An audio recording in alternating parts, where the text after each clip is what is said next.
Oh. What is it? What is Oh, it? it's not good. He had a 2020 Dodge Charger Scat Pack. He was paying $1,200 a month. It has 103,000 miles right now. Buying a brand new car was the biggest financial mistake we have ever made. Okay, so today we're going to be taking a look at some good old-fashioned car depreciation and negative equity, or another term for that is just debt. It's almost like it's a competition to buy a vehicle with the worst interest rate and term length to accelerate how underwater you could possibly be in the thing. We are going to take a look at a lot of examples today, along with comments from you guys from previous videos. So if you want to be featured on a future video, leave in the comments down below. But we're going to start off with one that I bet I could magically see into the future. Whoever buy this will lose a ton of money on it down the road. Would you pay over $72,000 for a Nissan? This is the 2025 Nissan Armada SL rear wheel drive. It has a starting price of $62,970, an extra $750 for the captain's chairs in the second row, another $3,370 for the Pro Pilot Assist package, which is like the ambient lighting, head-up display, and intelligent all-around view. You've got $400 for the splash guards, another $560 for the crossbars, another $550 for the carpet floor mats, and then a $2,010 destination fee, which brings the total to $70,610. Then this dealership adds another $2,195 for the Nissan Pro Pack, which is basically window tint, wheel locks, and nitrogen in the tires, which brings the total price to $72,805 for the 2025 Nissan Armada. For a Nissan, a two-wheel drive Nissan at that, I mean, let alone all the extra packages and fees that they added onto it, the starting price is almost $63,000 for this thing. $550 for the floor mats as well, just absolutely ridiculous. And we go right to the comments, $70,000 for an SUV that's not all-wheel drive, and it's a Nissan. Wow. I'd like to know what the price is of the Infiniti version. I believe it's the QX80. If you could bring this up to over $70,000 for a Nissan, both of them will depreciate like crazy. A comment that I just don't agree with. I think people need to adjust their expectations for what $70,000 buys nowadays. The top trim of a Honda Accord is $40,000 now. Do you think that really compares to a $70,000 Nissan? I'd buy it for $40,000. Well, just wait a year or two and it will depreciate to that price. As someone in insurance, please don't buy a Nissan. And we did have an example in a previous video of a car salesman paying for one of these Armadas. I believe it was over $1,500 a month for this. Not worth it in my opinion. Oh. What is it? What is Oh, it? it's not good. What is it? Hold up. Just guess. Is it 40 grand negative? It's higher than 40 grand? Yeah. Get out of here.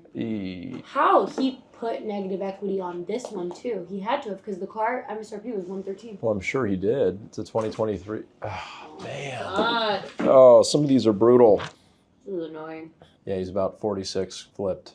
God. That's interestingly not even the worst that we've seen. But unfortunately, he's probably had a multiple string trading in and out of cars, rolling negative over and over and over again. And at this point, his only way out realistically is an EQ. He's not going to do that. He wants an AMG. What about an AMG EQ? You should at least present the option. You just got to keep it real with them. Be like, listen, dude, you've got two options at this point. You can either do everything you can to pay this thing down as quickly as you can. Or put the difference down. Or that. And get whatever you want. Yeah, but here's the thing. Just looking at the amount of negative that he has here, it's pretty clear that there's at least 2, if not 3 cars in a row traded in with negative equity that have gotten him to this point. And why do you think that is, with the last SUV being an Escalade? All to keep up with appearances, rolling 5 figures worth of negative equity over and over again, and now he's almost $50,000 upside down. It seems like they're trying to put him in an EQ lease, which I understand what they're trying to do. Please do not purchase any of the EQs, especially at MSRP. We're going to see in a second. But honestly, it doesn't look like he should have even had the Escalade in the first place. If he can't cough up the $46,000 that got him into this situation, these are supposed to be luxury vehicles, and it doesn't look like his money could back it up. We have a comment from one of you guys. Every time I watch these, I appreciate my 2 paid off 2014 and 2011 vehicles more and more. Suddenly getting a new car loses its appeal. We could go right over to one of the EQSs that they were talking about in the last clip. POV, you bought into the Mercedes-Benz EQS 450 plus 580 for over $100,000 last year. Now they're about $45,000, $46,000. I don't care what you guys say, it's got 35,000 miles. I don't want to hear it. These brand new are going between $105,000 to $125,000, even more than that for the AMG 4MATIC. And Mercedes also knows that these cars are just not very popular right now. That's why there's a lot of lease deals, just to get it off the lot. But if you're one of the poor saps who bought it as soon as it came out, or for some reason today in 2025, we saw the MSRP at around 105, could go even higher. Within just a year or two, you're looking at half of that value just evaporating. Now, for some reason, if you truly want it, a used version of it is a much better deal. I just think overall the cars don't look that nice. But we have a comment from this video. Just picked one up for $42,000, certified till 2028, unlimited mile warranty with 10 years or 155,000 battery warranty. $116,000 sticker price. I couldn't resist. So there are a lot of price cuts and incentives just to get these off the dealership lot. And especially when we're talking about the luxury brands, the Mercedes, the BMWs, it goes hand in hand with a comment from one of you guys, people destroying their actual lives to look good in their virtual lives. Because as soon as you purchase the EQS or the BMW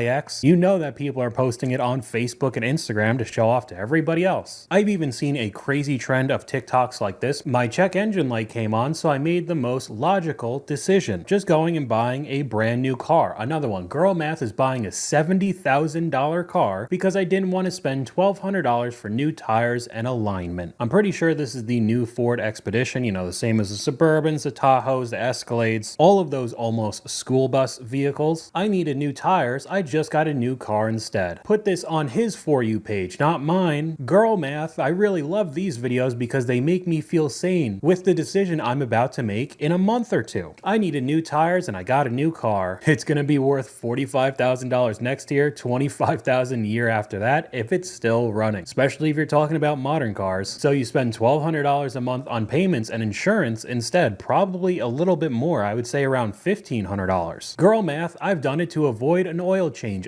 There's tons of comments like this, and if you think everybody's joking, this isn't serious, it's not actually happening, we could take a look right here. Buying a brand new car was the biggest financial mistake we have ever made. If you don't know, we had a paid off Ford Expedition. It was a great car, literally drove just fine. All we needed to do was get the tire fixed, and I think we needed a new battery.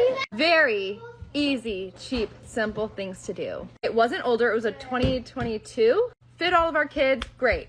And then we saw a 2025 Suburban and we decided, let's do it. It's smart. Like, it has no miles. We'll keep it forever. No, that was the dumbest thing we have ever done. To have a paid off car with no car payment going to a non-paid off car was so dumb. Why would you ever do that? There's basically no reason. You can't even make the argument that you went from a Ford to a Lincoln. Ooh, now it's luxury. Same thing with Cadillac. Still, honestly, brand new, 2022. How much of a difference could 3 years really make? Had basically no issues other than normal maintenance, and you're back into the 4-figure monthly payments for basically no reason. Social media has told people they need the largest and newest cars. Another example up on screen, how I feel looking at my car payment that I somehow thought was reasonable. $830 a month for a Kia. Does not include insurance as well, so you're probably talking around $1,000 a month. 72 months and $830 to have a Kia K5. These salesmen must have been having fun. The commission check must have been amazing. And by the time that 72 months is up with this Kia, it'll basically be worth nothing. $800 for a Kia is wild. 72 months, $59,000, almost $60,000 for a car that's only worth $29,000. What happened? It really does show that I can make one of these videos every single day showing absolute horror stories like this, but some people will still make this decision and absolutely destroy their finances. A perfect example of somebody stuck in their way is this next clip. This is going to be a tough approval. We're going to work on a C60 right now, right?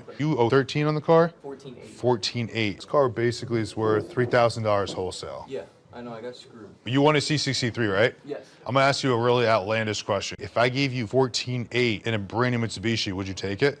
Build your credit a little bit? No, I'd rather take my Mercedes. Would you rather take your Mercedes home? Okay. Can you put down anything else? I could go to 3, but that means I'm really pushing my budget. Okay, got it. See if there's any possibility there's anything there. Work that out, okay? All right. All right, cool. What was the problem with the bank right now? Is income or the car? Both. Both? Okay. It's the negative equity, the book out on the vehicle as well as Yeah. the credit. I told him in 6 months he'll probably flush out of his car. Just pay it off. Yeah, I knew I was 14, screwed we on got it. 6. Yeah. Just pay off your car, you'll be fine. Yeah. All right? Yeah, appreciate it. All right. Thank you so Yeah. much. I appreciate it. Keep Thanks doing for what you're coming. doing. Appreciate it. Thanks. Thank you. Flipped. So this kid is so hard-headed that he's almost $15,000 underwater on his Elantra or Sonata, whatever they put up as a picture, that even the salesman was going to give him that negative equity in a Mitsubishi. But no, he absolutely had to have my Mercedes, which it wasn't your Mercedes. You clearly can't afford it. He had to stretch his budget to put $3,000 down. And then the bank refused a loan because the guy made no money, along with the previous negative equity, that even these guys couldn't make a deal with him. It really is just astounding, some of the decisions people make. Definition of living above your means. He really held out for that C63. Can't blame him though. That's a serious car. Well, sure, it could be a serious car, but you actually need to be able to afford it. I bet the first time something goes wrong and that maintenance bill comes in at $1,000 or a couple $1,000 because it's an AMG, he'll be completely broke and it'll just sit in the shop. If $3,000 is pushing the budget, you don't need that car. That's exactly what I said. Another comment from you guys not caring what people think will save you a lot of money. But unfortunately, that's just not the way a lot of people are. So what's the most amount of money you've lost on a car? Oh, goodness gracious. We lost almost $400,000 on our SF90. We paid $815 for the car, and I traded in and I got $400,000 for it. So we lost $415,000 on that car. Yeah. And that was the peak of the market for that car, right? It actually got a little bit higher than that. There were some of those cars trading over $900,000 and they just plummeted. Why do you think that car took such a big hit? There's a lot of people that don't understand how to use that hybrid system. There's a little setting in the menu that you have to hit charge on the generator to charge the hybrid battery. So I personally know of 3 guys that thought their battery went dead and were going to sell it because they didn't want to be bothered with it. And when I talked to them about it, they had no idea that you had to tell that car to recharge. So that could be one of the reasons why this took a hit, but if you know anything about the SF90, it came out during COVID when people were making unbelievable amounts of money, right? The stock market's up, everything's perfect. Let's go buy that big brand new house and a supercar and pay over MSRP for an already ridiculously expensive car, and then things started to turn. The job market wasn't as good, maybe they got laid off. These cars aren't the new hot thing, so they're not as desirable, and it goes from $800,000 down to $400K. I can't imagine losing the price of a house in just a few years on a single vehicle. Unreal to me. He had a 2020 Dodge Charger Scat Pack. He was paying $1,200 a month. It has 103,000 miles right now. He just bought it last year. He rolled over from a Dodge Charger RT, put $10,000 down, and they were able to get him in this car at a 17 or 18% interest rate. Now, on a whim, he bought a Chevy SS at a 22% interest rate with 111,000 miles. He told the bank with the Scat Pack to come and pick up the car. He wants to keep the Scat Pack and get rid of the Chevy SS.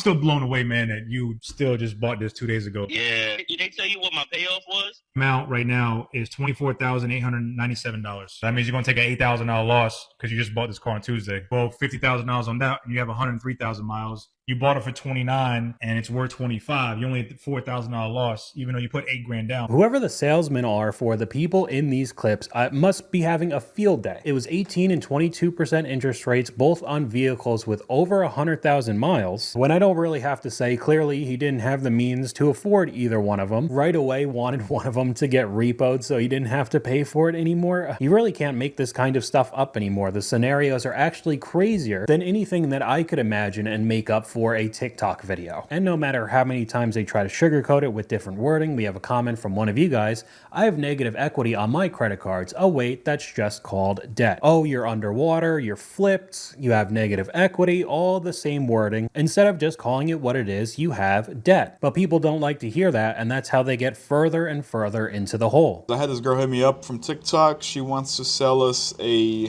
2021 Cadillac Escalade ESV. Let's give her a call. All right, so you want to sell me a 2021 Escalade? Is that right? Yeah. Mm-hmm. All right, so you told me it has 130,000 miles. You put a lot of miles on this, huh? Yeah, we were using it for Uber. Okay. And why do you want to sell it? So, I guess, like, long story short, I was dating this guy, and I helped him get the car because I knew he was going to do Uber and we're going to, like, pay it off. You financed it for how much? 84 months. 84 months? Damn, that's a while. You must have good credit, though. Yeah, I do. Okay, I got you. So, all right, so look, I just appraised the car. With that mileage, you're looking at about 40,000, in trade-in. So can you bring it by? No. So we broke up, and I've been trying to call him about this, but he's not, like, picking up. He's not texting me back or anything.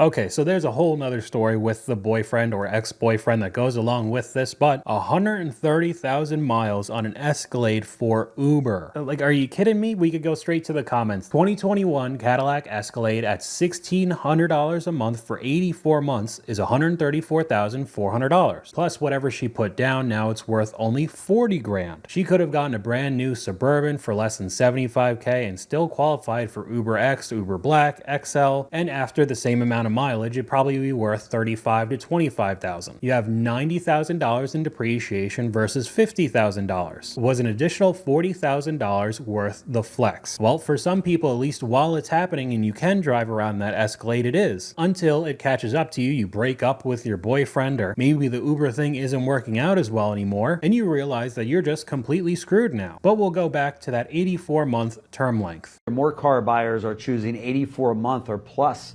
loans to get them through all of this. Talk to us about that.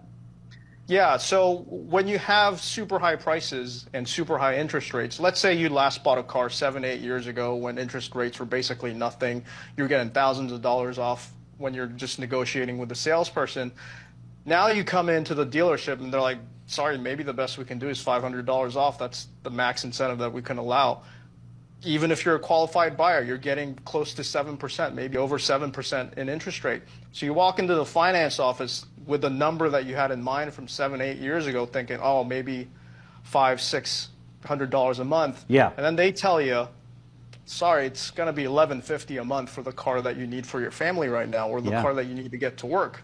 And really the only leverage that, you know, both the consumer and the finance office has at this point is, can you kick out the loan a year and a half? Right. You know, can you go for a 7-year loan? Can you offer a 7.5, 8-year loan? So I can understand that the prices of vehicles all across the board have increased dramatically, especially compared to 7 or 8 years ago. But on the other hand, now everybody needs to have some sort of luxury vehicle, maybe not even from a luxury manufacturer. They'll get a Chevy or a Ford, but they want the Expedition or Suburban. That creeps into the luxury market pricing. And that $1,500 or $1,600 a month payment hurts, so we'll just stretch it out for another year or two, so it'll only be $1,100 a month. Overall, you're paying more for the same car that's depreciating every single day, but you absolutely need it because you have a family, you know, 1 or 2 kids. You need a giant SUV just to go to your job and back home. I've seen so many customers ask for 84 months lately and almost never have a substantial down payment. They're double dipping and making a killing when people finance that long. I agree, the sticker price, the MSRP, is already very expensive, and the longer the term length, the more money the dealership's making at the end of the day. These are the top 10 fastest depreciating vehicles of 2025. Now keep in mind that these are over a 5-year depreciation period. Number 10 is the Cadillac Escalade ESV with a depreciation of about 62.9%. Number 9 is the Tesla Model X with a depreciation of about 63.4% over 5 years. Number 8 is the Maserati Levante with about 63.7% in depreciation. Number 7 is the Nissan Leaf with 64.1% depreciation. Number 6 is the BMW 5 Series Hybrid with 64.7% depreciation. Number 5 is the Maserati Ghibli, which also has 64.7% depreciation. Number 4 is the Infiniti QX80 with 65% depreciation. Number 3 is the Tesla Model S with 65.2% depreciation over a 5-year period. Number 2 is the BMW 7 Series with 67.1% depreciation. And number 1, the fastest depreciating vehicle of 2025, is the Jaguar I-Pace with 72.2% depreciation over 5 years. 72% on a Jaguar, and I mean, I'm not even really surprised. You almost never see them on the road anymore, very unreliable, and with their whole rebranding that they're trying to do that definitely didn't work over the past few months, I'm surprised that the whole company isn't going underwater. But she went over the Infiniti QX80. What I was saying with the first clip and the $72,000 Nissan Armada, the Infiniti version is just a rebadging, and they probably have nice leather seats, but with that 65% depreciation, the same thing's probably going to happen with that new Nissan. Now imagine combining the terrible depreciation we just saw with this type of interest rate. You think you have a high interest rate on your car? I can guarantee somebody has it worse. Look at this approval right here. You guys can see rate 33.40. 33.40. This was an approval to a 520 score. For all you guys out there who might have a 15% rate, an 18% rate, that's still way better than this. But to be honest with you, this is why having good credit is so important. The difference in payment between a 10% rate and a 35 or 34% rate is significant. I'm talking hundreds of dollars a month. Nevertheless, this is the reality of coming to the dealership with a low credit score. Your terms are going to absolutely suck, and the bank is going to cut you back on whatever car you're looking for, so you're probably not going to leave with what you want. That's a credit card APR, a bad credit card at that. I was complaining about my 7%. They tried to give me 10% on a 700 credit score. I'm good. And I mean, there are some examples like we saw earlier with the dealership that just couldn't get a deal done. You either have no money down, terrible credit score, no bank will lend to you. But overall, they're going to try everything in their power to get you into something so they could get their commission check. I mean, there's videos like this constantly, almost like it's a badge of honor, showing how much these salesmen spend on the vehicles that they drive. My name is Jay. I've been here about 8 years, and I think I've spent probably maybe $120,000 here. Jeez. Really? Is that real? All right, my name is Michael Jameson, MJ the Soldier. I think I spent $150,000 on vehicles here at Town & Country Ford. Hey, so my name's Thomas. I've been working here for about a month. I'd say I spent probably near 30 grand in this 1 month. Oh, golly. My name is Savannah. I've been here for 12 years, and I think I've spent $280,000. Oh, yay! My name is Chesley. I've worked here for 5 years. I think I've spent roughly around $150,000. We'll go right over to the comments. This is why the middle class stays the middle class. To clarify, this is the full value of the vehicles, not what they actually paid after trade-ins and etc. So what does that mean? Are they not including when they financed the vehicle? So does that mean overall they could have possibly paid even more? I mean, even if that's not the case, everything that was written down on everybody's paper was just absolutely absurd pricing. The kid was there a month and already spent $32,000, and they're all completely fine. 180, you know, $250,000, oh, whatever. It's honestly just a competition for them. What's the highest monthly car payment you've ever seen? 15 or 1600. The highest car payment I've ever sold a customer to was $3,950. Oh, wow. The highest monthly payment I've seen ever was $1,800. Here, I think it was $1,300 or $1,500. I can't remember. 2,300. 1,400 between there. That's damn. Well, no. 1,500 even. So the average was almost $2,000 a month. And I mean, if you're going into these dealerships blind, don't know anything about cars, we've even seen people not know the make and model, what year the car even was, when they had to go into the mechanic for maintenance, you could absolutely get robbed blind. I mean, we could go to the next example with just an absolutely insane decision. I didn't make the best financial decisions. What was the worst financial decision you ever made? Oh my God. I spent $92,000 on my BMW lease that I just ended up giving back to the dealer. What do you mean? Well, you can buy the lease out, or you can buy the car out, I mean, at the end, and resell it. I didn't do that. I just gave it back.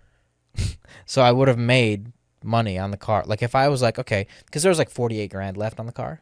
So if I just gave him 48 grand, I could have sold it back to them probably and made a profit. So let's say the car was worth 150. Yeah. You paid 100 of it. Mm-hmm. You could have just bought the rest of it out for 50 and sold it for like 80. Exactly. But instead you gave it back. Yeah. But on top of that, I just realized like I spent $92,000 on a car. On which one? Over 3 years. 3 years, Joe. What car? My BMW. The X6. Wow. It's insane. I mean, you don't make a profit, but you get some of it back. Yeah, you definitely wouldn't have made money on a BMW, but just handing over the keys and not selling it back to them, I can't even understand the thought process. BMWs also depreciate like crazy, so whatever he thought he was going to make by selling it back is probably very inflated compared to what he would have actually gotten, but he would have still gotten some money back. And when we've been going through all of these numbers in this video, that does not include insurance rates. What do you pay for insurance? I just had a crash cash out because mine's going from $165 to $225 next month, and now I'm getting quoted $305 plus at other places. I work from home and don't even drive that much. Mine went from $128 to $265 in the past couple months, no accidents. $419 because Michigan is a no-fault state. Mine went from $220 to $300 because of the claims in my area. When I compared other companies, they were even more expensive. Mine went from $250 in Wyoming to $308 just because I moved to Colorado. And these could get even more expensive if you have something like a BMW X6, something luxury and very expensive. So all of the situations that we heard today were probably even worse. It's called Trevor, who has a 500 credit score, has $2,000 down. I offered him a cash car. He wants a BMW Mercedes. Let's see if we can get a deal. Hello? Hey, Trevor. Hey, Yusuf. What's up? I was just calling because you sent me a message saying that you're trying to get into a BMW Mercedes. Yes. That's gonna be impossible with a 500 credit score and $2,000 down, man. Why don't you just get into a cheap cash car, man? I offered you the Scion TC. I got a Toyota Camry. Those options. I don't know. I really want to get into a BMW or a Mercedes. You got any advice for me? Best I can tell you is you got to get your credit up, clean car, and I can sell that to you for $2,700. Okay, well, I drive a 2016 Dodge Challenger, and it has 183,000 miles. Okay. And I still owe 21,000. And I think my interest rate is like 17 to 18%. So in what world do you think $2,000 down is going to get you into a BMW or Mercedes when you have almost a 200,000 mile Challenger that you still owe over $20,000 on? It's amazing that there are almost unlimited amount of clips of these types of insane examples online. I mean, new ones are uploaded basically every day. Why do you think he wants to get into a Mercedes or BMW? No, I don't want to pay cash for a Scion or a Toyota. I want everybody to think that I'm rich because I'm driving around in a luxury vehicle, even though I'm so far underwater and have basically no money to put down. And the further we get along, especially in the days of modern vehicles, these types of examples are only going to get worse because the new vehicles coming out with the lack of reliability and how expensive it is to maintain. This next clip is just talking about electric vehicles, but I feel like this could go for virtually anything that's brand new on the road. My experience is that an EV is increasingly becoming a computer on wheels, or like an iPhone on wheels. And if you think about selling your old iPhone, you better do it before the new one comes out. The EV innovation that's taking place right now is such that every year they get cheaper and way better. And therefore, your best option, if you find one in your hands, is to liquidate it as fast as you can, rather than other business models, which might be more margin maximizing strategies, where you might let inventory sit longer until you find a very specific buyer. The dealers that are crushing it in used EVs are just moving them a lot faster than normal cars, on average 24 days. So I do agree with the electric vehicles and the advancement in technology every single year. If the range starts hitting 400 or 500 miles, who's going to buy the same one a few years ago that only has 200 or 300 miles? We've already taken a look at how the depreciation has hit the EV market as a whole, but I would say similar situations will happen with modern day gas vehicles as well. Once they start getting older, the price to maintain the vehicles will just get worse and worse because of all the technology and electronics they have. So the $50,000, $60,000, or $70,000 that you paid will have an even worse depreciation fall off than what we've normally seen over the past 10 years or so. What is the most negative equity you've seen on a car? 25 grand. What car was it? Infiniti QX80. It was $15,000, Tiff. What car? It was on a Jeep. It was about $62,000. He didn't end up going through with the deal. What car was it? It was an almost brand new Ram truck, a big diesel one. I don't remember exactly what it was. He owed about $104 on it. $17,000 on a Ram 1500. Zero. I just started. About 34 grand. Still got it done though. What car was it? Mach-E Mustang. It was just under $14,000, and she still got approved. 25,000. What car? It was on a Chevy Silverado. 23,000.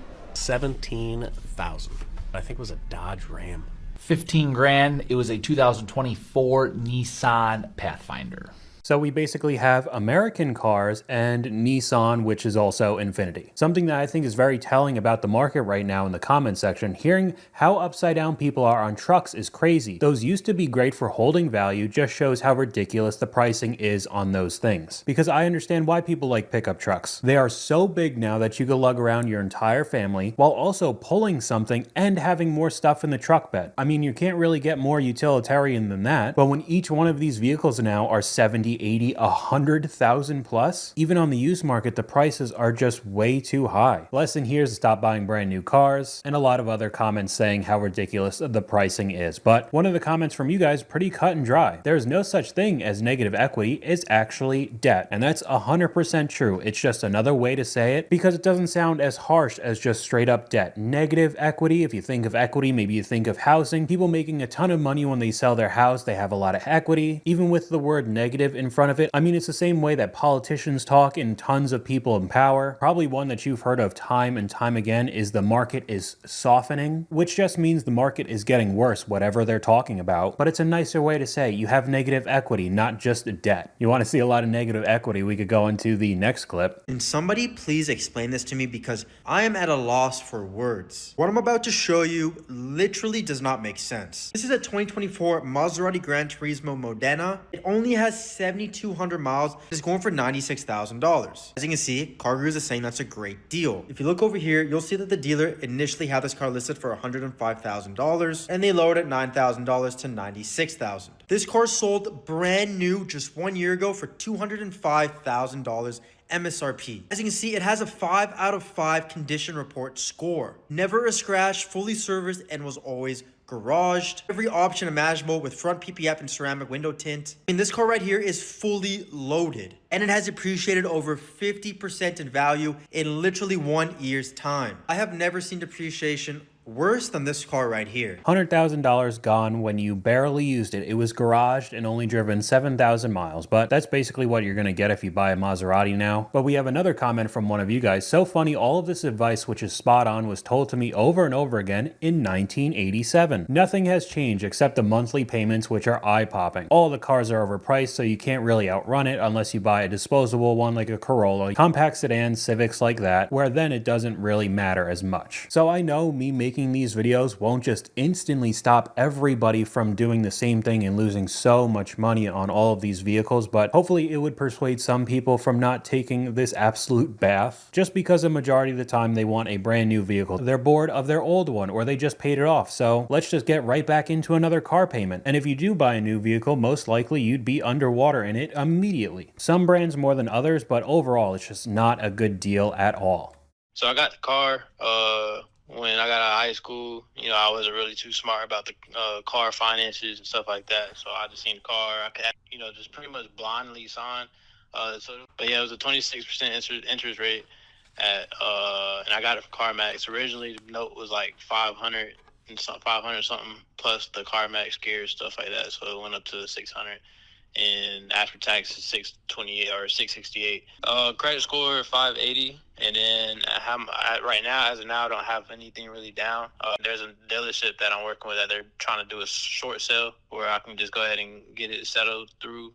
Currently, I'm like an Amazon driver. Time being, just use the car and just be careful if they're gonna pick it up. But I mean, if that's your only mode of transportation, I would just use that. Just trying to figure out, how do you owe $25,000 on a Mercedes that has 170,000 miles? So this kid, again, right out of high school, wanted to look cool in a nice fancy Mercedes and still owes $25,000 with a 26% interest rate. Oh, and we're pushing 200,000 miles on the vehicle. You can't really make this up. And I guess I'm lucky that I didn't decide to go buy a BMW that I had no business purchasing when I was 18 or 20 because I wanted to look cool. Because even back then, I did not have any of the financial knowledge that I do today. Again, another reason why I make these videos, a little bit more of the drama, the TikTok clips, instead of me in a full suit with a whiteboard in the background just telling you about stocks and finance, and it's basically just a college lecture and seemed pretty boring. Hopefully more people would start getting interested in their own finances and avoid these mistakes as early as possible. But a comment from you guys goes really well with the next clip. For years, my wife made a few little complaints about how she was embarrassed to pull up places in our old Camry. Everyone there had nice new SUVs SUVs, keeping up with the Joneses. Well, we had this old thing, but it did the job for a good 13 years. Now we're a family with a fully paid off home, while all of our friends still have mortgages. You just end up getting ahead, and with the rising interest rates, that means they're all struggling. But now everybody has to show up to the grocery store in a GLE or a Suburban or a nice new Escalade when they have absolutely no business in owning this car, either financing it completely or a lease. We could actually see how much you're supposed to be making if you want to drive around in one of these vehicles. Cadillac Escalade had a record year of sales in 2024.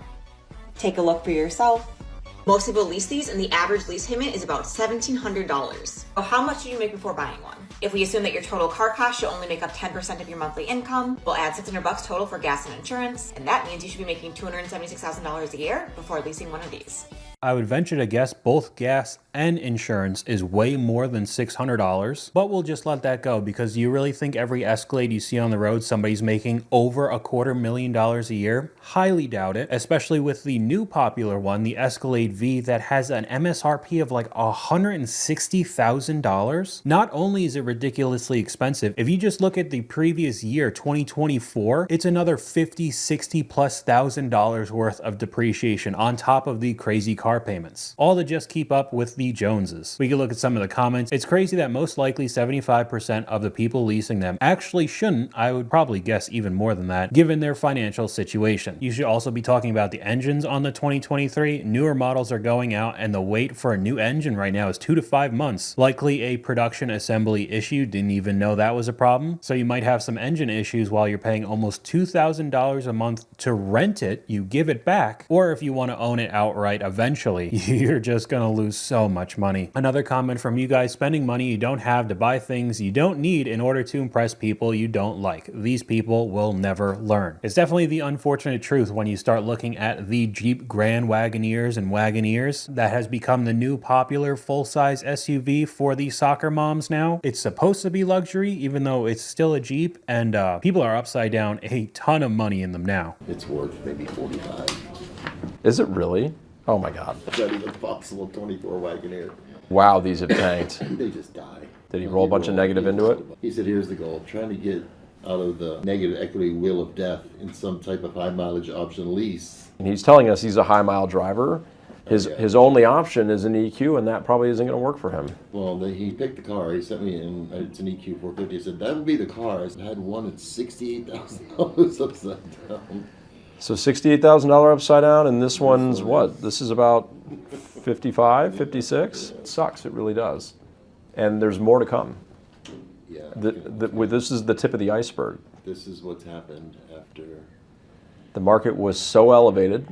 And he's going into a Mercedes dealership to get out of this vehicle. Not the best decision to make, on top of him being a high mileage driver, whatever he does for work. Leasing an EQS just won't cut it at all. It's an EV and you have to charge it, won't be able to do a ton of miles. That car in and of itself is an absolute nightmare for depreciation, but if he was leasing, he would just give the car back eventually. But because this still is a salesman, we could look at the comment section. If you can't write a check to get out of $60,000 in negative equity, you shouldn't be looking at a $100,000 car in the first place, which was the Jeep Wagoneer, as crazy as that sounds. And then the creator says, why not? Of course he's going to say that. He sells Mercedes. He's going to get commissions from all of these people, whether they are genuinely super rich and want a brand new S-Class, or trying to roll negative equity but still look good in a nice Mercedes. He's going to get a check either way. Paying $100,000 plus for a Jeep is criminal. I mean, their marketing must have been really good for the new Wagoneer and Grand Wagoneer. They are unbelievably expensive, but people really have them up there like a luxury car. And now it's coming back down to earth and people are getting washed. Stellantis as a whole right now is in such crisis that we have crazy stories coming out like this.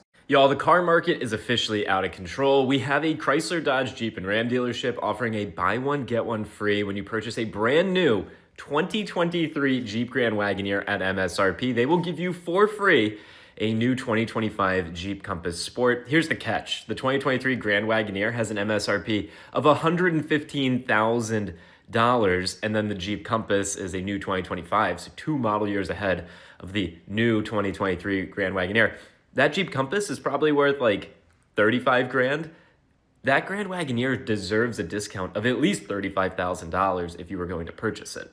And just to give you some context here, the 2023s, 2024s, and 2025 Jeep Grand Wagoneers are not selling. I used CarEdge.com, and you can see this dealer's had this one for 336 days. So yeah, are you pulling the trigger on the buy one, get one free offer from Jeep? I don't think you should. So overall, it's not an actual good deal, but having these insane promotions in general is definitely not a good sign for the brand. A brand new vehicle that is now 2 years old, never driven, and is still not selling. I just had a customer who leased a car 3 months ago and she's already trying to get out of it. The car that she's currently driving is a Hyundai Elantra. She wants to get out of it because she just feels like it's too small. Once we got to talking, she told me that she had a lot of negative equity before and she rolled all of that into her current lease. So I pretty much just told her, first things first, I have to have a manager appraise your car, and then I have to pull your payoff from Hyundai just to see how much you owe on this car. My manager goes out and appraises the car. I mean, it's a 2025 Elantra, so of course nothing's going to be wrong with it. Car only has 9,000 miles. I'm not going to lie though, 9,000 miles in 3 months, that's up there. As soon as he comes back inside, he pulls the payoff. I'm not gonna lie, guys, this is when I lost hope. Payoff comes back from Hyundai at $32,000, but her car only appraised for 18 grand. She was upside down $14,000 in her current lease, and it's only been 3 months. I just told her straight up, listen, I know you might not like your car that much, and I know you might want to trade out, but as of right now, your best bet is to just keep driving your car and don't even think about trading out. 9,000 miles in 3 months on a lease, that's crazy. And I guess you're surprised you're underwater that badly? But a Hyundai, you could look at the comments, 2025 Elantra appraised at 18K. That says everything anyone ever needs to know about the brand. Another one we've seen all too common around the car scene, especially with the prices, gap insurance. Basically just promoting fraud. I have a 2018 Elantra I've had for 22 months and I'm trading it in next month. It's valued at 18K and I want a small SUV and I'm upside down almost 10,000. A comment from one of you guys is something that I think about all the time. Making these videos myself, I've been thinking about buying a new car, but just watching your channel has convinced me just to hold on to my old Civic. New paint and new carpet is a lot cheaper. I have the exact same thing, a paid off Civic that is 10 years old now with 120,000 miles. Sometimes it'd be a lot nicer to have a 4Runner or some sort of SUV to be able to haul stuff because I just have a compact car, but nothing's wrong with it. It's completely fine and has a lot of life to go, just maintenance and upkeep. And then finding these clips and recording these videos also convinces me that I'm completely fine with where I am. Let's check out how horrible the depreciation has been on the Karma. Now, I don't know who's buying these. I've literally never seen one on the streets, but here you have one for sale, brand new, for $145,000. And here you have one from 2021 with only 9,000 miles for $54,000. So if you bought this car brand new, you would have lost yourself around $100,000, which is insane. Now I do think these look pretty cool. Design-wise, I would take this over a Model S for sure. I've literally never seen one on the street before, so I don't even know if these are good cars, bad cars. Honestly, I have no idea. And I'm really curious if any of you guys have owned one or know anyone who's ever owned one, if they're reliable. I would think they're not going to be very reliable cars, but I could be wrong. Either way, it's a car I would definitely stay away from. Now, I've only ever seen this car on the road one time in my entire life. I did not know that the MSRP was $150,000. And honestly, I don't even know if Fisker is a company. They were a company, then they went under, and then they're back with an EV SUV, and I've heard that there's a whole bunch of problems there. I mean, they're not reliable cars. On top of it being an EV, that's why the depreciation is awful. But I would 100% stay away from those vehicles. We have another comment from one of you guys. I just started car sales, and I cannot explain how hilarious it is when people come in wanting to put nothing down, rolling negative equity and having low credit and getting a brand new vehicle. And that definitely rolls in with the next clip. The customer that just left the dealership, stupid mad. Not mad at the dealership, not mad at the salespeople. Actually, she loves it here. She's bought all her cars here, but she's mad at the lender. Why is she mad at the lender? Because she's financed 7 different vehicles through the same lender with 0 money down every time she trades in. But it's come to a point where she has so much negative equity because she's traded in 7 times in the past 10 years where the bank won't allow her finance with 0 down. So I went and spoke to her, tried to explain to her, it's pretty much like an avalanche effect. You can keep trading in with 0 down, 0 down, 0 down. But that snowball becomes so big where it's going to knock you over and you're not going to be able to finance anymore. Now, of course, she likes you guys and is mad at the lenders. The salespeople have never said no to her. Again, it's a commission 7 times in 10 years. Just constantly looking like she's way wealthier than she was. New vehicles almost every year. No money down, and each one of the depreciation hits just gets rolled into the next one. Eventually, until you're just locked out. And if you don't know how bad of a financial situation you're getting yourself into, nobody's going to tell you. The salespeople aren't going to tell you. They just want their checks. This is what people seem to be missing about these trucks. Look at the used prices from last year's model. So 2023, I guess, yeah, still last year's, but 2023, 7,500 miles for $39,000. That means that this truck's depreciated about $26,000 to $28,000 in the 7,000 miles. So we've talked about this before, the absolutely plummeting of value of these electric behemoth vehicles that are just absurd. This vehicle was bought in 2022 on Cars and Bids. This basically identical vehicle was just bought for $82,000. Look at that.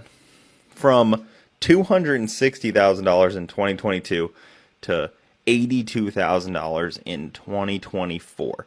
It's only got 50 miles on it. This is a brand new vehicle. And if you've been around my channel since the beginning, one of the first car videos that I ever did, we saw the exact same EV Hummer with an MSRP of $340,000. I think it was like $339. Makes the already $250,000 somebody paid for it on Cars and Bids look like nothing. And then it goes all the way down to 82, which I would still say is pretty expensive for that vehicle now. It's just amazing how crazy people got during COVID. I know a whole bunch of people made a ton of money through the equity in their homes, or maybe they had good investments in the stock market, or got raises or better jobs, worked from home, whatever. But I'd venture to guess that a lot of that money just evaporates because they wanted the newest, nicest vehicle to show off to all of their friends and family. Some of the comments from both of these clips, I can't wait for them to get to $17,000 in 2 years, talking about the F-150 Lightning. I know that that particular pickup truck has done so bad, and for some reason Chevy decided to do it with the Silverado a couple of years later. I don't know why they think it's going to be any different, but apparently there are some leases out there from certain Ford dealerships for $250 a month with 0 down. That was a lot of the other comments for that clip. Don't know how true it is. If you really want one, I'd look it up yourself. But I mean, we just have clip after clip of these dealerships just showing how much money these people lose to negative equity, to the car depreciation, and they have no idea. They bought that car from us in May of 2023, and so since she's bought that car, they've put on 40,000 miles. So right now she's at 553, and she owes 17 grand on that car. They just bought a car through a month ago. You see that? So trying to trade out of this Palisade after they had just bought it a little over a year ago and put 40,000 miles on it. I mean, they put 40,000 miles on a car in a year and a half. And just buying it, I mean, that's hard to trade out of when you use a vehicle that much. You know what I'm saying? You want me to talk to them? Because they speak English. Yeah, I'll talk to them. So this guy's job is to go out there and tell the family how much they're getting shafted. At the same time, 40,000 miles is a ton, and it's another Hyundai, the Hyundai Palisade. Just something that people don't really like on the used market. Very iffy with the reliability, but we can look at some of the comments. 40,000 in a year. It's going to be upside down in almost anything, yeah. And then there's another comment, because this is a dealership, you had them upside down. But even though we've talked about all of these slimy tactics that salesmen will use to try to get you into some sort of vehicle, probably out of your price range so they could get a bigger commission check, in the end, you're the one who signed on the dotted line. You need to know the interest rates and the payments and how much you're going to end up paying in total on all of these vehicles, and the insurance as well that's going up all the time. I mean, not having the financial knowledge yourself will absolutely destroy you when it comes to buying vehicles. Let's take a look at how bad the depreciation has been on the Jaguar F-Type R. Here's a brand new F-Type R for sale right now for $142,000. Now I think this is a beautiful car, but not $142,000 nice. And here we have a used F-Type R for sale right now for $40,000. So if you bought this car brand new, you would have lost over $100,000. Now, since this is depreciated so much, does it mean you should buy one now? I genuinely think for $40,000, this is by far the most beautiful car you can buy, and they sound absolutely amazing. But it's a Jaguar, so you're gonna have a lot of maintenance issues that are gonna come up on this car. Even though the car is $40,000, it's not actually gonna cost $40,000 during your ownership. That being said, if you're not gonna keep it for too long and you do a good pre-purchase inspection on the car before you buy it, I think for 40 grand, I mean, it's just so beautiful. It really does depend on if you like the vehicle or not. I think one of the good things is that they haven't really changed the car. I bet the interior and all the infotainment and the screens are completely different, but the exterior of the car from 2022 all the way back to 2016 looks virtually the same. And you're going to pay $100,000 more to get it brand new today. And that's for somebody with an ungodly amount of money. But he also said this isn't going to cost $40,000. It's a Jaguar. The maintenance is going to be crazy, very expensive. Probably won't be on the road all the time. So even getting an older one with all that depreciation is still going to cost you $11,000, correct? Yeah, that was the MSRP, but I got a little discount, so I paid about $200K for it. All right, 200,000. And you bought this last year? Yeah, I bought it brand new. Okay, and you're in Dallas, Texas. What are you looking to get for it? I haven't really done any research on it at all, so that was why I was asking you, like, what is what and stuff. So. Do you own it outright, or is it being financed? I financed it. Okay. How much do you owe right now on it? I'm not sure. I have to check on that. Probably maybe 140, 150. Okay. Not sure. How clean is the car? No scratches? Oh, it's perfect. Do you have any PPF? Perfect. Do you have anything that you've added to the car? No. Send me pictures yet, but if you could send me some, that'd be great. I mean, SL55 is going between 90 to 98,000. So SL63, with a little less miles, they're going between 110,000 all the way up to 125,000. There's one for 117. So in 1 year again, almost $100,000 gone, and the guy had no knowledge on the vehicle whatsoever, any of the prices, how much he even owed on the car. He just guessed that. I just really don't understand people's thought processes sometimes, and it goes along with one of your comments. When I was a kid, I thought all adults had it figured out, but when I got older, I found out that most people are children in adults' bodies. Because an SL63 is kind of a supercar. I mean, not really, but you know what I'm saying. It's an AMG coupe. You're definitely paying a whole ton of money. It was $200,000. And especially in the modern day, if you're paying that kind of money, these cars don't even last. We could take a look at a McLaren that is the new hot supercar that all these influencers are getting, and paying $200,000 or $300,000 doesn't mean that these cars are built to last either. This is McLaren's interior quality after 47,000 miles. This is the original interior installed by McLaren. It has never been reupholstered. And this seat is just on there with like some rubber, whatever that is. And they just kind of shove that in there, hoping it'll stay, which it never does. It does the same exact thing on that seat. My center console, like why the hell? Why is it moving like that? Oh God. Oh, I just broke it. Oh, I literally just broke it. That has never, okay.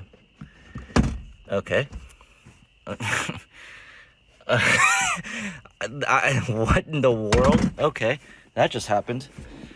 Oh God. Why is that moving like that? That's barely taking any force. The steering wheel is just, trim is like about to fall off. The key also just kind of fell apart, so I kind of put some band-aids on it, and it seems to be working just fine now. So that is the key to your $350,000 car after you just simply use it. And I know a whole bunch of people are going to get butthurt that these cars aren't designed for that. I mean, 47,000 miles is a ton for McLaren, and I don't disagree, but the amount of money that you're paying for it to just fall apart, I don't know. I feel like it outweighs the coolness factor and of course the speed and the power, because this goes hand in hand with every single car on the market, whether it's the cheapest or the most expensive thing you could get. With all of these outrageous prices and people losing money nonstop, it's not like any of the new vehicles you're rolling the negative equity in are built well at all, especially in comparison to just a couple decades ago. So if we want to go 10 years into the future in the used car market, I bet everything from 2024, 2025 is going to have such little value because of how much maintenance and how expensive it is just to keep any of these vehicles running. I don't even want to know what the new vehicles in 2035 are like. I feel like it would be a miracle if you could hit 100,000 miles at that point. But for all the people that do want the looks and the keeping up with the Joneses and looking like you're super rich, we have the last clip that are 3 heavily depreciated cars that look far more expensive than they are. Here are 3 more heavily depreciated cars that look like they cost more money than they actually do. So if you want to finesse your way into looking like you won the lottery, here are 3 cars for you to consider. Number 1, that's going to be the early model Audi R8. Now, the great thing about this car is that the older version doesn't look too much different than the newer ones because Audi didn't really change too much. Of course, the new one looks a little bit better, but you have to know. And the average person wouldn't see this car and think this is the older one. Now, as far as reliability, the powertrain itself, I'll say is pretty good. The main thing I'll be concerned about is just an older Audi and electronics, but you can pick yourself up one of these around 50K, as you can see here. Number 2, that's going to be the Audi e-tron GT. Now, y'all just hear me out for a minute, because this car had an MSRP of about 100,000. You can find one of these now for about 50K with about 15,000 miles on it, and it'd be a 2022. So this car lost about 50% of its value in just a few years, which is totally insane, but you can pick one of these up around 50K, and it'll still have its warranty on it, as long as you don't mind having a fully electric car. Number 3, that's going to be the 2020 Mercedes S-Class. Now, we all know the S-Class is known for depreciating like a rocket, and of course, the 2020 is no different, having some of the latest tech as well as a fairly modern design. If you want to look like you run some sort of big corporation, as long as you can keep this car on the road, the 2020 S-Class is going to do it for you. So, I mean, it all depends on what kind of cars you like, and if you have this money. As I've said a million times in any of my car videos, if you have so much money you don't even know what to do with, then I don't care that you go get a brand new Rolls-Royce Cullinan or some ungodly expensive vehicle and just lose hundreds of thousands of dollars because you could afford it. But a vast majority of the people that we see in the clips or on the road in the world in general are not the ultra rich, and they're just hemorrhaging money. He has a 21 BMW X5 and you're flipped on it? Yeah. How much? 12. All right, let's see what it's worth. It's got the beautiful chocolate interior. Why are you trying to get rid of it? I just can't afford the payments no more. How much are the payments? $960 a month. How long have you had this car? I only had it for like 2 months. 2 months? Yeah, and then I had the issue with my wife, so. Oh, you're married? How young are you? 25. Damn. Look at you, man. Was this her car? Yeah, she was driving. So we need to make sure this does not hurt your credit, in other words. How much do you owe on it? 48. 2021 BMW X5 with 65,000 miles on it. I'm seeing MMR is around 35. Damn. Thing's brand new. I don't know if I'd say it's brand new with 60,000 miles on a BMW, still owing almost $50,000, all for your wife or possibly ex-wife to be rolling around in her nice fancy white BMW to show off to everybody else. And you knew right off the bat you could not afford it. You've only made 2 payments. What am I really supposed to say? People are so hard-headed that you just can't talk them out of it, I guess. $960 a month for a car note is insane. I struggle to pay $315. Well, it's about to get a lot worse throughout the rest of this video. My 2022 Hyundai Ioniq 5 payments were $1,125. I guess I could have had a BMW for less. What kind of deal is that? This episode's going to be brutal. I'm going to tell you the biggest thing going on in the car business right now. Can't speak for everybody, right? I just know about our dealership and our market, but I talk to about 300 customers a month, and so this is where all this is coming from. People are so upside down right now, and I'm not talking $2-3 grand upside down. I'm talking $10,000 and $15,000 upside down on their vehicle. And generally, you know, that happens. Like if you've got bad credit, you've got a high interest rate, then you probably got warranties and gap, and you're not paying down the car near as fast as you should. But I'm talking about good credit. I mean, I've seen this month alone probably 6 or 7 people that have 800 credit and above that are $10,000 and $15,000 flipped on their vehicle. And the crazy thing about the situation is these are people that they are not going to miss a payment. They are not going to do anything that would jack their credit up.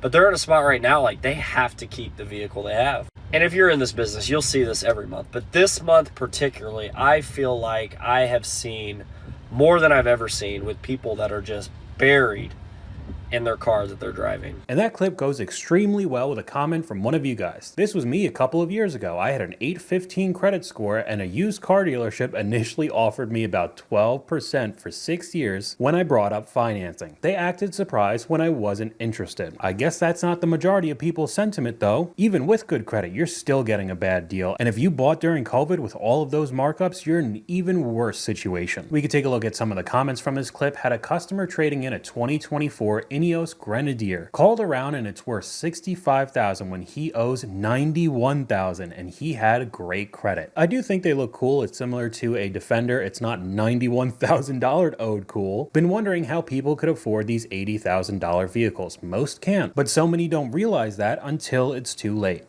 I just turned 19 and I have a $17,000 car loan. I want out of this car loan so bad that it doesn't make any type of sense. But I kind of feel like I'm in a rock and a hard place because if I was to trade in, I'm like $12,000 worth of negative equity. I don't even know how to get out of stuff like this because majority of the time people tell you a large tree. I'm not bold enough for all that. Truthfully, I probably should have listened when they was like, get a cash card, get a cash card. Probably should have done that because I just don't feel like it's worth the extra like $400 a month. Really more than that because it's really like, it's costing me like $1,000 a month just to keep this car. You got the car payments, you have the higher insurance, especially if you're a younger driver. And if you got something fancy, a luxury vehicle that isn't that reliable, the maintenance is going to be rough. And throughout almost every single comment section talking about this topic, it's constantly brought up. Just commit fraud, get gap insurance, and crash the car, total it on purpose. Seems like a very smart thing to put out online for the public to see, because God forbid that ever happened to you, these insurance companies watch you like a hawk. They could find these types of comments and you could get in trouble for it. I made a completely separate video just talking about how insane insurance is now. But yet again, go over to the comment section. You have gap insurance? Wait till it's snowing or raining hard and find a nice guardrail. Oh man, okay, let's just move on. Yesterday, I had a customer who came in looking to trade out of her 2013 Hyundai Santa Fe. We take a seat at my desk and I check her and I ask her, why do you want to trade out of your car so bad? She told me that the car is creeping up on 145,000 miles. It's old. She just wants something new. The first thing that pops up in my head is she has a paid off trade-in, so this is going to be a deal. Bruh, I was so wrong. So now, regardless of the car, the age of the car, I ask every last one of my clients, do you still make payments on this vehicle? She told me yes, and that she makes her payments to Westlake Financial. At this point, all my hopes went right out the window. But nevertheless, I take her VIN number, plug it into my system, and this is what pops up. Carfax Value said that her car was worth $1,130. Right after I plugged it into Carfax, I went and had my manager pull a payoff, and her payoff through Westlake is $13,100. So nevertheless, she's about $12,000 upside down on a 12-year-old car. And on top of that, she had no money down. 12 grand underwater on a car that's worth $1,000. It can't get much worse than that situation. We could take a look at the comments. I had someone $18,000 upside down on a Nissan Pathfinder. Got her in a Bronco Outer Banks and got her at $1,000 monthly payment. Not too bad in my book. So what is that? Easily 72, 84, possibly 96 months you're paying $1,000. On top of it, a Bronco with a plethora of issues. This is how it keeps snowballing and people are in debt for the rest of their lives. Interest rate had to be 500%, especially with those subprime borrowers. It does get into the payday loan territory. It's bad. Another comment from you guys here. It's good that there are videos like this showing the realities of car buying and the dangers of buying stuff you can't afford. I do see many comments that these videos do deter others from purchasing, getting into the same situations just to have a nice shiny 2026 model. Unless you're genuinely very wealthy and could easily afford the payments, the maintenance, the insurance, everything that goes along with it, it just does not seem like a good deal. And speaking of not being a good deal, even this heavily depreciated Land Rover is a ticking time bomb. This 2019 Range Rover L depreciated over $120,000 since it was brand new. This Range Rover was $150,000 plus. That's without taxes, fees, and everything brand new. You can now get it between $30,000 and $40,000. What's going on, guys? Yusuf here, Auto Cafe, and I want to show you some new vehicles that we got in our inventory. One of them is this 2019 Range Rover L, fully optioned, with 99,000 miles. That is at a fraction of the cost of what it was brand new. Remember, depreciation happens, so that means you can appreciate them. They become more affordable.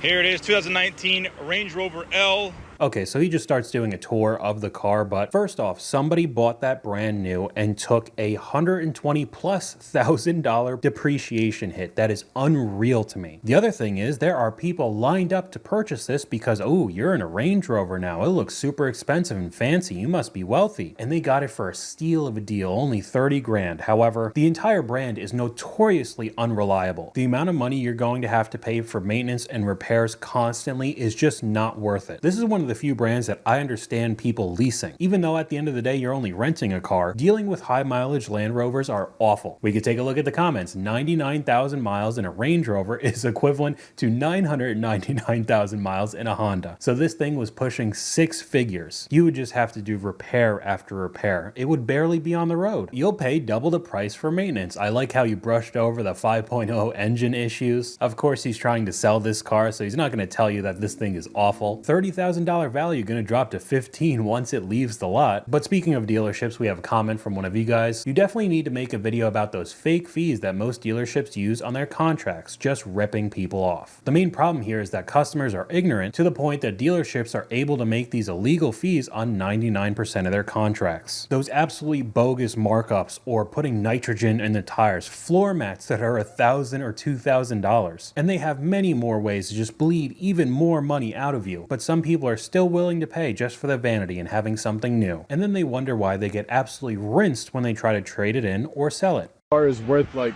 15. Yeah. You paid 24,000? Yes, it's fully loaded. I can't believe you paid 24 for it. Car is a base of the base, but you bought it from a dealership, so they gave it to you without even detailing it? Yeah. Here's this? 14. This one, 2019, got discontinued. I know, but it doesn't matter. It's a 14. No, if you go on Facebook right now, do you see the pricing? But I don't go based off of Facebook. I go based off of wholesale. Not an auction. Don't find an auction. The blue white interior. See right now what they go for on auction. It's fully loaded, literally 0 options, not even an M Sport. Now this guy got taken advantage of by a dealership as well, but he absolutely needed that 6 Series BMW. They probably told him it was fancy and rare. Ooh, white interior. Pay $24,000 for a 10-year-old BMW. That's only worth 15, and he's trying to comp Facebook marketplace prices. This one's just another really rough situation, but we could go over to a clip that I see all the time with car guys. I've never had a car for more than a year, and I finally surpassed the year mark on this car I have now, and I got the itch again. I got the itch, right? That itch to sell it, to get something new, because you want the next thing, right? I changed my mind. Okay, now I want this kind of practicality, or now I want to experience this.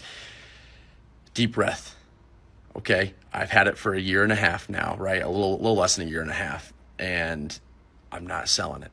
Okay, I got to convince myself, and so do you, that you're not selling it. You're going to hold on to it, right? It's your baby. You got to treat that thing. And now I can start doing some work on it. Now I've fixed some problems I've had, and now I can actually start doing some things. I can tune it. I can put some bolt-ons on. I can actually add an exhaust because it's such a quiet car as it is. Deep breath, right? Deep breath. I've made it. I've made it past the year. Okay, so I put car guys into 2 different categories. You have the genuine car enthusiasts that most of the time end up buying an older vehicle that they could fix, whatever kind they want. Muscle, sports car, something fun. It's already taken that depreciation hit and they know the possible problems that they have. And no matter what, it's still a vehicle, so you're gonna lose some money in the hobby. But overall, it's not that bad. Then we have the other side of the car guys that just want something new and fancy all the time. They get the itch every single year that they want this and they want that. Just rolling negative equity every single time. I would venture to guess too that they like the way that people look at them in the car more than actually being a car enthusiast, and that's how you become one of the many clips that we're watching in this video. I'll never understand how people could keep cars for 10 plus years. The longest I've gone with the same car was 3 years. And again, like I said earlier in this video, if you could genuinely afford it, then go get one every year. Get it every month, I don't care. But a vast majority of the people that have this type of mentality do not have the funds to do so. We have a comment from you guys that goes well with the next couple clips. My TV remote's batteries are dead. I'll just go buy a new TV, I guess. Because this trend is still going strong on TikTok, they said I needed an oil change, so I just bought a new car. That is a lot more common than I thought. Any sort of minor inconvenience, some sort of repair or maintenance that'll maybe cost a few $100s or even a few thousand. I'm just gonna trade it in for a brand new, on average, $50,000 vehicle. That's a good choice, right? Girl math is buying a new car because you didn't want to pay for a new warranty, tire, and oil changes on your old one. Oh man, you really can't make this kind of stuff up. But with the last clip, we saw the guy talking about modifying his car, so I thought it'd be good to add this one in as well. This is an example of what not to do with a car, ever. I have this 2015 Cruise, nice little racing stripe right there. Good old logo. We got the vents for the non-existent vents in the hood. Good old carbon fiber everywhere, not from eBay. Blacked out door handles. The best part, beautiful wing on the back here. I mean, bro. This is unacceptable, bro. This brother literally filled up his Amazon cart. I'll type in Chevy Cruze mods. If you're watching this, please never touch a car again. First, we could go over to the comment section. The wing doesn't even look that bad. And the creator just responds, brother. Why? It's only a Chevy Cruze. I don't get it. The AutoZone Special and one of the worst reliable cars. I have a Chevy Cruze and it's the worst car I've ever owned. It's so terrible. And I get it. You can do whatever you want with your vehicle. Just have it paid off. People start doing mods on the bank's vehicle a lot of the time. Insane choice to me. But another thing I've come across is car guys putting legitimate mods, superchargers, turbos, whatever they want on their vehicles. And then when they go to sell it, they want the value of the modifications that they put in plus the value of the car, and that's just not how it works. Very few people want the exact same mods on the exact same car that you have, so a good rule of thumb is whatever money you put in, you're just basically burning. There's entire YouTube channels dedicated to going through Facebook Marketplace, showing all of these wild listings with these inflated prices that nobody will ever buy. Okay, so the lady at my desk right now, the one that you just looked at her trade, yeah, she's looking at a new GLE 350. She was at another dealer last night, didn't get treated the way she wants to, didn't get the number on her trade that she wants to. She got a number, but she didn't get the number she liked. I get that. So I said, hey, let's play this easy. Let's not play the games. I said, tell me what they gave you, tell me what your payoff is, and tell me where you're trying to be. So they gave her 19 grand. Her payoff is $35,000. Ooh. Now this has got to be worth a little bit more. Totally, 100%. With the leather? That definitely adds a little bit of value to the car. So she's got a USAA approval. I got her on the phone right now, talking to them to see what they're able to do, if they're able to do 84 months. She said yes, because she wants to be around $1,200 a month. People are legitimately okay walking into these terrible deals. Around $1,200 a month for 84 months. All because you want that Mercedes SUV. It's not even the AMG either. She needs to go to a Toyota dealership. $1,200 a month? The ability to roll over negative equity needs to be done away with. You make a financial mistake, now you'll live with it. Until it's paid down or pay off. But the dealerships would never do that. They'd get way less sales than they're already getting. They'll just let people sink deeper and deeper into debt.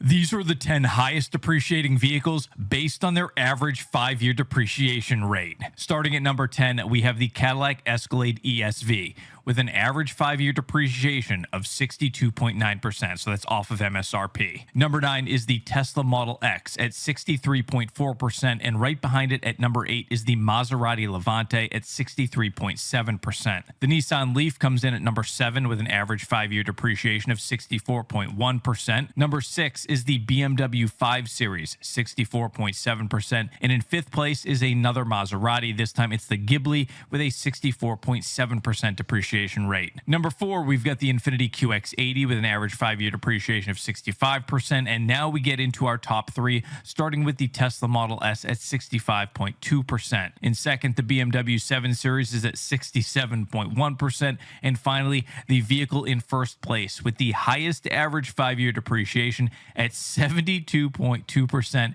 is the Jaguar I-Pace. Almost every vehicle on that list was listed as luxury. Weird coincidence, right? I really don't know what Jaguar's doing. I know their whole rebrand right now, kind of. I almost never see them on the road, period, but imagine somebody getting an I-Pace and losing 70+% in just a couple years. But even the first vehicle he talked about, the Escalade, very popular right now. We also have a comment that goes along with it. On that Escalade, just wanted to point out that at the top of the egregious financing, 130,000 miles with 15 miles per gallon, at $3 a gallon is about $26,000 in gas. Because in a much older video, we saw someone trying to sell, I think like a 2010 Escalade. Again, still hyping up that it's a luxury SUV. You know, you got your mom car, it's all fancy. It was a used car dealership as well, so the interest rate's going to be rough. And adding in how much you're actually going to pay just to drive around in it. Gas is not free, and we have a pretty crazy example of that right here. Today I'm going to walk you through how much it cost this customer to own this Ram TRX the last 4 years. Let's talk about gas. The Ram TRX takes premium fuel. Over the last 81,000 miles, this customer has does average 10 miles per gallon, which is absolutely atrocious.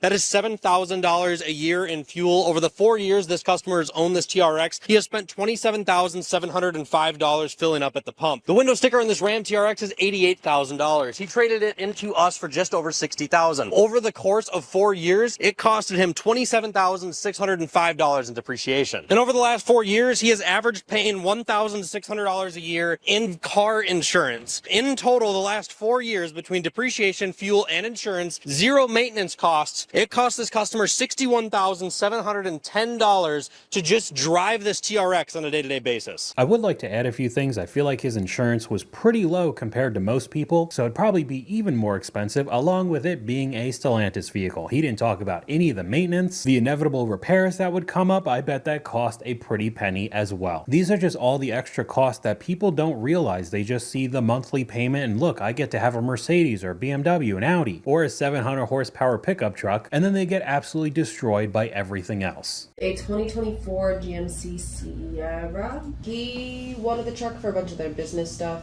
but she absolutely hates riding around in it, says. Well, we don't want that. Turbo diesel? Yes. What does he want? He wants something like an AMG. He inquired on an E53. Do you think it needs tires? But I guess they do come with like truck tires, or yeah. There's 668 of them in the country for sale. Yeah. And the median price is $75,000. So when I literally just put the car into AccuTrade with nothing else, but I mean he's gonna be upside down regardless. He's gonna pay off of 94. So we're about $29,000 upside down. These trucks are difficult because they're nice, no doubt, but there are a lot of them. Like there are just so many of them out there. It's very difficult to stand out in the crowd of, 680 trucks like this one. Yeah. You're selling them up against new ones that get heavily discounted. I think 65, 450 is high as I'd want to be, especially because it's red. Like, don't get me wrong, I like red cars, but they have a much smaller audience. So you're talking almost 30,000 upside down on a diesel truck that most people would say do keep their values a bit better because it is very utilitarian. You could use it as an actual work truck, but they are getting so ridiculously expensive now that he still owed almost $100,000 on it. It's legitimately not a vehicle for the normal middle class anymore. Check out how absolutely horrible the depreciation has been on the Bentley Bentayga. Here we have a 2022 Bentley Bentayga for sale with only 22,000 miles for $115,000. And this exact Bentayga had an original MSRP of $256,000 in 2022. So if you bought this car brand new back in 2022, you would have lost yourself over $140,000 in less than 3 years. Now, since this car is depreciated so much, does it make it a safe purchase here? I wouldn't call this a fully safe purchase here. This isn't the type of car that ever fully bottoms out. It just continues to depreciate, but as time goes on, the depreciation rate really slows. You can drive this car for a couple years and you're not gonna lose much money. I do think this is a lot of car for 115 grand, and it's a pretty perfect daily in my opinion. Again, something that is almost never talked about as well is the maintenance. Bentleys are not known for their reliability, and you think fixing up a Mercedes is gonna cost a lot? This is in the Rolls-Royce territory. Oh man, that bill is going to be awful. So possibly the depreciation might not be the worst if you just drive it around for a few years, but that does not mean you're not going to lose a ton more money just keeping this on the road. Now up next, we do technically have another vehicle and a pretty extreme example of some crazy depreciation. This has got to be the biggest depreciation hit that I've seen all year. Now, I don't know a lot about RVs, but even I know this is nice, and it should be. The original owner paid $814,000 for this in 2022. But before you call this guy a dum-dum for what he lost, let me tell you what he had actually bought in the first place. This isn't just any RV. This is basically a luxury penthouse on wheels. 4 slide-outs, king bed with en-suite bath, full kitchen with wine fridge, fireplace, heated floors, washer dryer, 3 AC units, and a friggin' 360-degree camera system. But here's the brutal reality about luxury RVs. Obviously, they're not investments, they're experiences. The first owner paid a premium for 3 years of memories in what's basically a rolling mansion. Was it worth it? That's between him and his accountant. But I'll tell you this, those experiences cost him $21 a mile, and he drove this coach 22,000 miles. That's right. This just sold on Bring a Trailer for $350,000, a whopping $464,000 depreciation discount. The new owner, he's got to be happy about his purchase, even if he bought it to live in it. I don't know. I agree with the comment here. Just buy a nice house for that. Another one here. I beg to differ. There are people who bought the Ferrari SF90 for $900,000 and now they're worth under $500,000. I do remember seeing a couple examples of that a long time ago, but still going from $816 down to $350. I understand that most likely whoever purchased this originally does legitimately have that kind of money, but still, seeing $450,000 evaporate, I don't know if I would be able to handle it. Probably not. Now, even though we've talked about heavy depreciation throughout this entire video, we do have an example here that there are still some vehicles, if you decide to buy, will have very minimal losses even if you do daily drive it. I want to show you how good 4Runners hold their value. So this is a 2022 4Runner with 63,000 miles. It's going for $40,000. The sticker for this brand new 3 years ago was $44,000. Now this goes for both the 4Runners and Tacomas, the previous generation, not the brand new ones. But to be honest, they just straight up work. The engines are super reliable, they last hundreds of thousands of miles. They do have some tech, but nothing super crazy, so that can't break. And people love these vehicles and keep them alive. I bought an SR5 new in 2017, totaled it with 126,000 miles in 2022, and insurance gave me $2,000 less than what I paid for it. Now we could go over to the next clip that's the complete opposite of what we just saw. Imagine losing $30,000 in just 2 years. This is a 2023 Ford Mustang Mach-E. Let me tell you, the inside of this car is not bad. The outside of the car looks pretty good.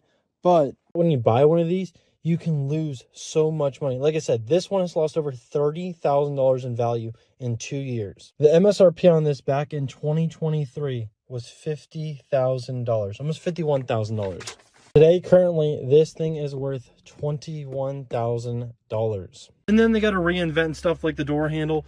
You have to have this push button now to open the door. And there's no physical way to get into this car besides that push button from the outside. So when the battery dies, you have to go over to the front bumper. You got to push this panel in, pull this out, and then take these two cables right here. These are the cables that you use. You jump this with a jump box, which I don't know where you would have because it'd probably be in the car that's locked in the car. Opens the front. Then you jump the battery, then you can open the door again. Awesome design.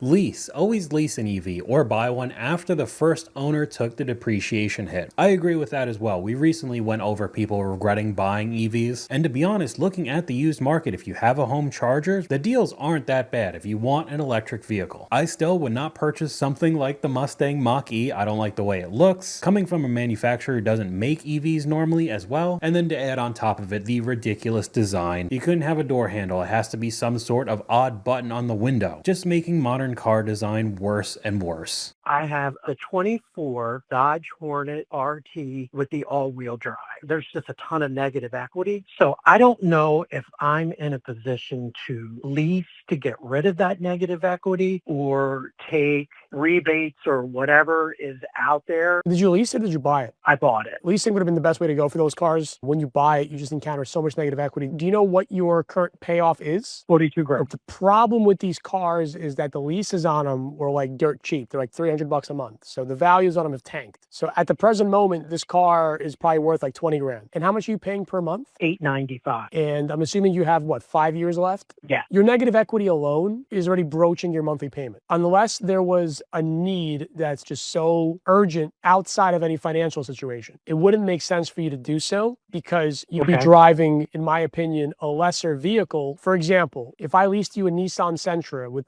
just the ultimate base model Sentra, you're probably going to pay about the same thing that you're paying now. You know it's bad when a car salesman tells you to just keep the vehicle. You are that underwater in this Dodge Hornet. Almost $900 a month for this thing. Nobody wanted them in the first place. I just truly don't understand how people get into these situations. $895 on a Dodge Hornet is insane. Top comment. I leased one for $190, no down payment. I don't like the way they look along with the reliability issues, but if you absolutely had to lease something just to get from point A to point B, $190 a month isn't that bad, especially compared to $900 and you own it. But we'll finish off this video with another very extreme example, an entire car company going underwater. So if you purchase one of these vehicles, it basically has no value now. We have a client who's trying to trade in his 2023 Fisker Ocean 1. It's a launch edition, so it's the most loaded version that you can get. Now, he paid close to about $70,000 for the car brand new. He currently owes about $30,000 on the car, and the car is not even worth that. MMR on a 23 with about 12,000 miles is worth about $12,000 roughly. He's a bit upside down. He's open to anything that can get him unburied into this vehicle. Okay, so this clip goes on a lot longer, but a little bit more context in the comment section. From a Fisker to an Alfa Romeo. The man is not making sound financial decisions. From a Fisker to an Alfa Romeo, out of the frying pan and into the fire. I know I say the same things over and over again, but Alfa Romeo, another Stellantis vehicle, just not the best choice to make. But hopefully these types of videos help anybody out there if they don't have the car knowledge, and you could dodge a bullet and not get into 5 figures worth of negative equity. But that's all I got for you guys today. Let me know what you guys think in the comments down below. YouTube thinks you'll like this video popping up on screen right now, but hopefully you guys enjoyed this video. If you did, please leave a like, and I'll talk to you guys later.